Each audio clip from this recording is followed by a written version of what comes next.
बागेश्वर में पत्रकार अखिल जोशी आजाद एक बार फिर से देवदूत बनकर सामने आए हैं।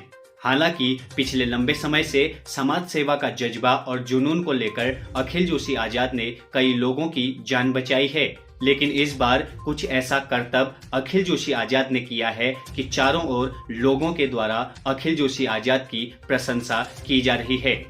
क्या है पूरा मामला और किस लिए लोग पत्रकार अखिल जोशी आजाद की सराहना कर रहे हैं, आइए बताते हैं आपको इस खास रिपोर्ट में। मानवता की सच्ची सेवा का नाम अखिल आजाद। खुद से ज्यादा दूसरों के लिए जी जान लगाकर हमेशा सच का साथ देने वाले देवदूत का नाम अखिल आजाद। पेशे से पत्रकार और जुनूनी समाजसेवी अखिल जोशी आजाद को कौन नहीं जानता। लंबे समय से कई जनहितार्थ और सेवार्थ के कार्य करके अखिल जोशी आजाद अपने कार्यों को लेकर अक्सर चर्चाओं में बने रहते हैं। अखिल जोशी आजाद ने ही बीते दिनों गरुड़ में लंबे समय से मानसिक रूप से अस्वस्थ चल रही खष्टी देवी के लिए मदद की पहल शुरू की थी और देखते ही देखते कई अन्य लोग भी मदद को आगे आए।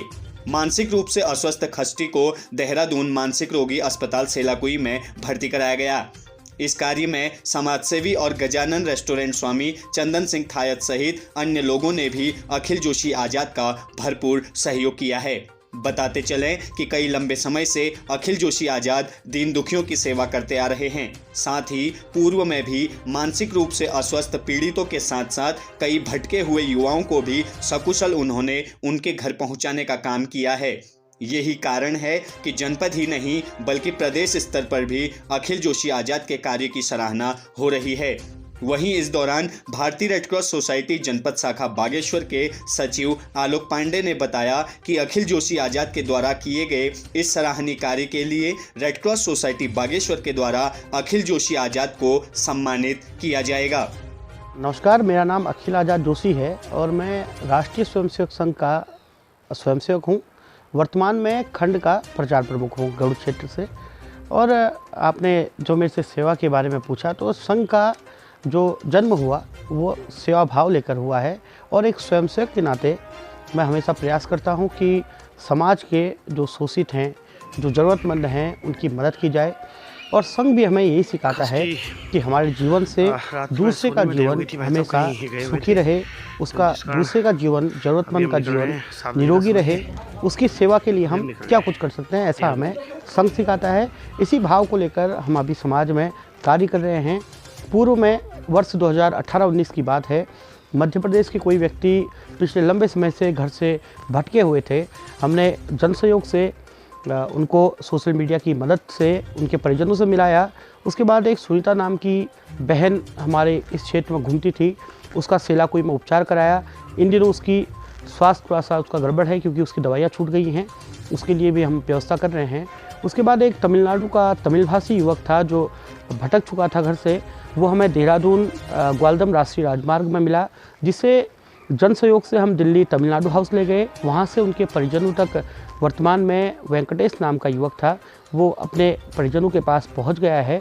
और कुछ दिन पूर्व ही खष्टी देवी पुत्री मंगल सिंह हमारी बहन थी जो बाज़ारों में घूमती थी, उसका इलाज के लिए हम जन सहयोग से उसको अभी हमने भर्ती किया है सेलाकुई मानसिक रोगी चिकित्सालय में, जहाँ उसका उपचार चल रहा है। और जीवन में हमेशा प्रयास रहता है कि दीन दुखी की सेवा की जाए।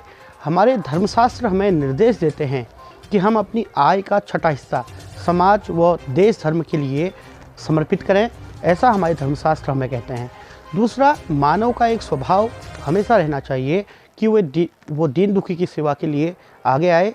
हमारे कुछ दिन पूर्व दिसंबर माह में गुरु गोविंद सिंह जी महाराज का प्रकाश पर्व मनाया जा रहा था, तो उनका जीवन कितना बड़ा त्याग, कितना बड़ा सेवा भाव उन्होंने देश धर्म के लिए किया कि अपना सारा परिवार उन्होंने बलिदान कर दिया देश धर्म की सेवा के लिए। तो गुरुवाणी में कहा है, सूरा सो पहचानिए जो लड़े दिन के हेत, पुरजा पुरजा कट मरे कभू न छाड़े खेत। वही राष्ट्रपिता महात्मा गांधी जी कहते हैं, वैष्णव जन तो तेने कहिए जे पीड़ पराई जाने रे। और हमें हमेशा दूसरों की मदद के लिए आगे रहना चाहिए। खबरों से जुड़ने के लिए खबर उत्तराखंड लाइव चैनल को सब्सक्राइब जरूर करें, साथ ही बेल आइकन दबाना ना